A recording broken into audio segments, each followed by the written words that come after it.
പിന്നെ ഞാൻ ഫാമിൽ നിന്ന് വീട്ടിലോട്ട് പോരാനാണ് കേട്ടോ. അപ്പോൾ പോരുമ്പോൾ നമ്മൾ ഒരാഴ്ചത്തേക്കുള്ള എല്ലാ സാധനങ്ങളും കൊണ്ടുവരും കേട്ടോ. ഇതിപ്പോൾ റാഡിഷാണ് കേട്ടോ. അതിനകത്ത് പിന്നെ പച്ചച്ചീരയുണ്ട്. പിന്നെ നമ്മുടെ സാമ്പാറിനകത്തിടുന്ന ഒരു തരം പയറുണ്ടല്ലോ, അതും അതിനകത്ത് അതേ കായായിട്ടില്ല, അതും ഉണ്ട് കേട്ടോ. അതിലൊരു 2-3 ഉണ്ടെങ്കിൽ നമുക്ക് ഇഷ്ടം പോലെ കിട്ടും. പിന്നെ ഇവിടെ വഴുതന ഉണ്ട്, പിന്നെ മുരിങ്ങയില. ഇപ്പോൾ ഈ മഴയത്ത് മുരിങ്ങയില കഴിക്കത്തില്ലല്ലോ.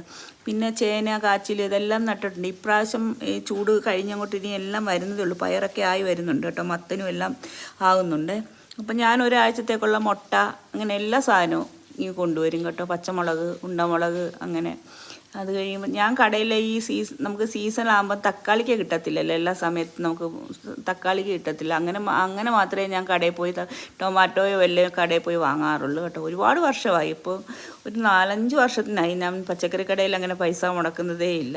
അങ്ങോട്ട് എന്തെങ്കിലും കൊടുക്കുന്നതല്ലാതെ. ഇതൊരു സന്തോഷം കേട്ടോ. ഇതുപോലെ അവർ നടും, ഞങ്ങളെല്ലാവരും കൂടെ നടുന്നത്. അപ്പോൾ അവർക്കും പച്ചക്കറി വാങ്ങണ്ട, എനിക്കും വാങ്ങണ്ട. നമ്മൾ 2 കുടുംബം കഴിഞ്ഞിട്ട് ബാക്കിയുള്ളത് നമ്മൾ കൊടുക്കാറുണ്ട് കേട്ടോ. ഇതിനകത്ത് നമ്മളിപ്പോൾ മീൻ ഇടും കേട്ടോ. ജൂൺ ലാസ്റ്റ് ആകുമ്പോൾ. കഴിഞ്ഞ വർഷം 5 കിലോ മീൻ കിട്ടി കേട്ടോ. എൻ്റെ ലോങ് വീഡിയോ കാണണം, ലൈക്കും കമൻറ്റും ഒക്കെ ഇടണം കേട്ടോ. ലോങ് വീഡിയോ കണ്ടവർ പിന്നെയും കാണുക കേട്ടോ.